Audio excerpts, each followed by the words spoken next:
What's happening? This is Jared Stevens with my morning confession, March 5th, 2009.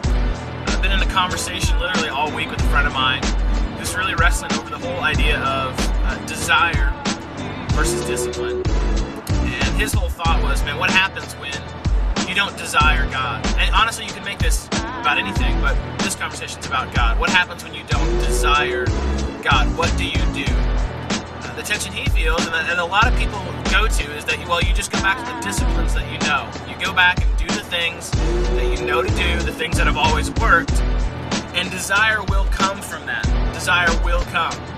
And that is a very, legit way of doing it, is you just kind of keep plugging away and know that God will meet you in the process.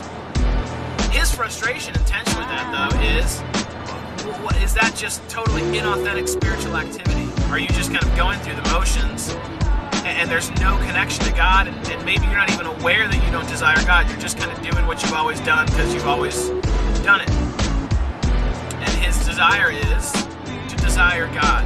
What do you do when you don't desire God? Do you sit and wait for it and just kind of hope that it'll come, and then once it comes, then you do the activities that you do to connect with God because they're coming from an authentic desire? Or is there a third way? Is there another way of showing up and being present with God even when you don't desire Him? What does that look like? That kind of honesty, that kind of authenticity in your relationship with God. To be totally honest, this is my morning confession.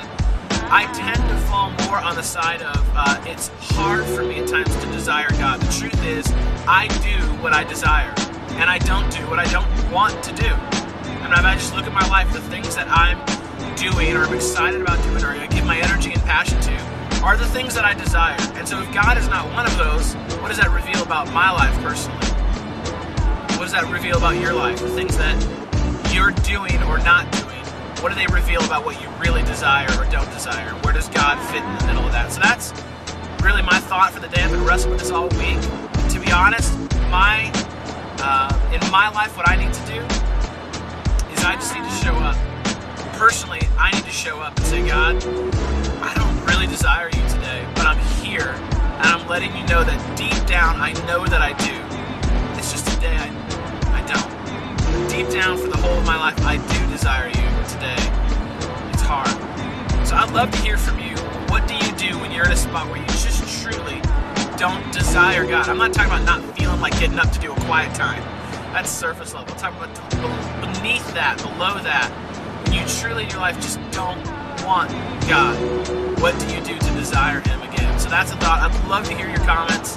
As always, www.newsman.com, and I look forward to the conversation that comes from this.